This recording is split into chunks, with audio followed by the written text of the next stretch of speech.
prevent, it has a preventative function, falling again. The holy matrimony as well, to prevent us from sexual sins, for example, right? And St. Paul in 1 Corinthians chapter 7, 9, بيقول ايه؟ لكم.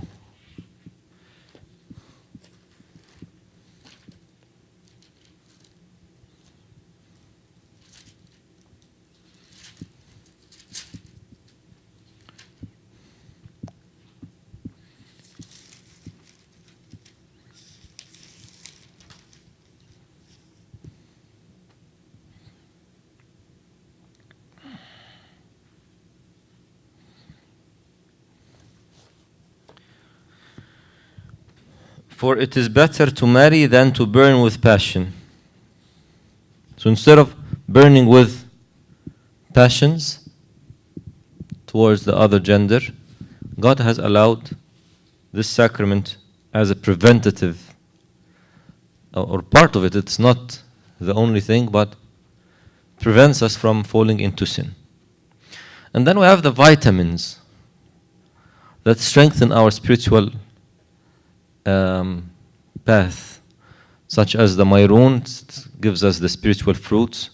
The Holy Eucharist, see how the Holy Eucharist has more than one function. It's given for salvation, remission of sins, and everlasting life. So it has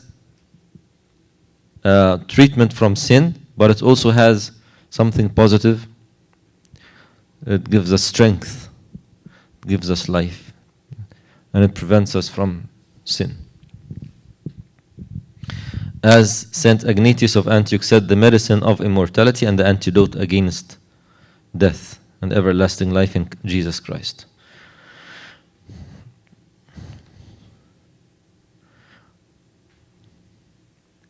How do we prepare ourselves for the mysteries? We have to have faith in the mystery, because the mystery is not something magical. It's not like we take the holy baptism, for example, and suddenly we become holy. And that's why there is this term, the actuation of the mystery. تفعيل السر. تفعيله. يعني إيه? I have the Holy Spirit. I was given the Holy Spirit.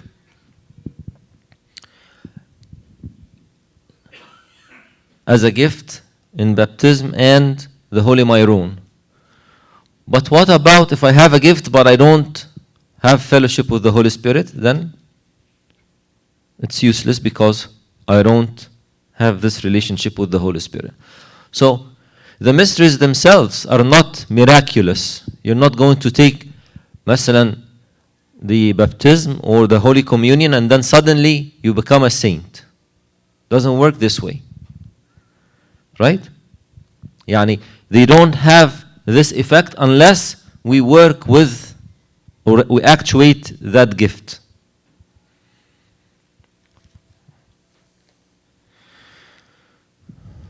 And that's why we hear verses such as, do not quench the Holy Spirit. يعني إيه لا تطفئوا الروح؟ يعني جوايا الروح القدس كان بطفيه. طب بطفيه ازاي؟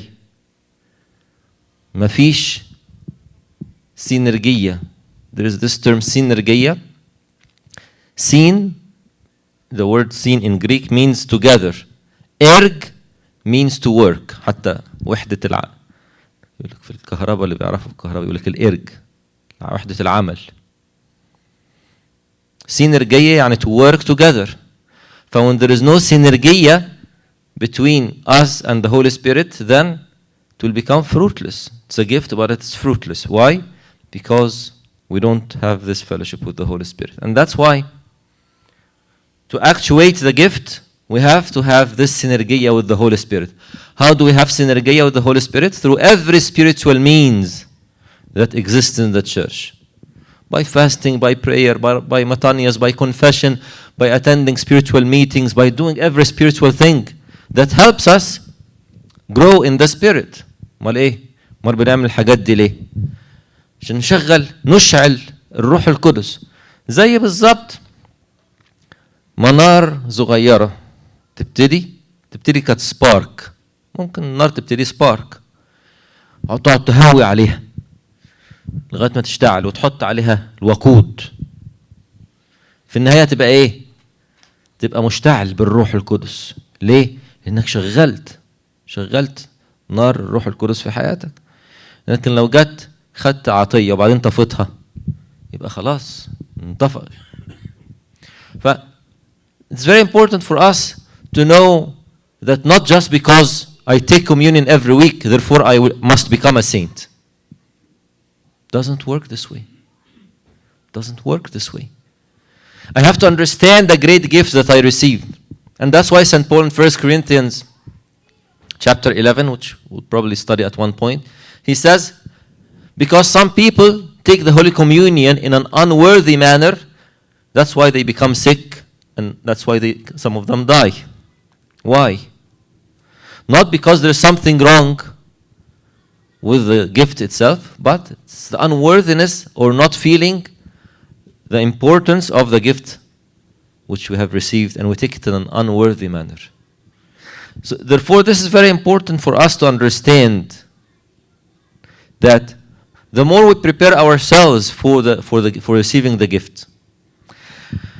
That's why does the church say you have to fast? Some people say, where do you get fasting 9 hours from? Why do we have to fast before we take communion? Simply because this is how we prepare ourselves, in order that we mentally, physically, spiritually prepare ourselves for this very important event that I'm going to take communion. لكم قصة يعني ليها علاقة. مرة رحت أتناول وأنا شاب صغير يعني شماس، فكان واحد من الأساقفة هو اللي بيصلي القداس. قلت له يا سيدنا أنا نسيت وصحيت بالليل في نص الليل يعني، شربت مية، تحاللني أتناول؟ قال لي لا. استغربت، يعني ايه يعني شويه ميه يعني؟ قال لي لا. بس طبعا انا ما I didn't argue، بس هو شرح لي ليه بقى. قال لي بما انك صحيت وشربت ميه يبقى عقلك مش مشغول. انا بقول انا نسيت، يعني مش ان انا مثلا كنت عطشان، انا نسيت فرحت شربت. يبقى عقلك مش مشغول بالنعمه اللي هتاخدها، لانك لو كان عقلك مشغول بالنعمه كنت خدت بالك وما كسرتش الصوم بتاعك. اتعلمت الدرس دوت، حلو، درس جميل. ممكن لو واحد متساهل يقول ايه يعني شويه ميه يعني ما فيهاش حاجه. اتعلمت، بقيت دلوقتي حتى وانا بقيت اسقف دلوقتي، يعني لما حد يجي يقول لي مثلا شربت شويه ميه ولا بتاع، لازم حتى لو هسمح له يتناول اديله درس واقول له الكلام ده، اقول له عشان انت ما كنتش مهتم انك تعد نفسك للتناول فنسيت، لان انا خدت الدرس ده وانا صغير. فاهمين عايز اقول ايه؟ فالكنيسه بتعلمني، the church is teaching me to prepare myself for taking the Holy Communion, and that's why it gives me a minimum of 9 hours to prepare myself, because it should be more, from midnight, especially if the liturgy is late. Then I fast from midnight. So other churches that lost such traditions have lost a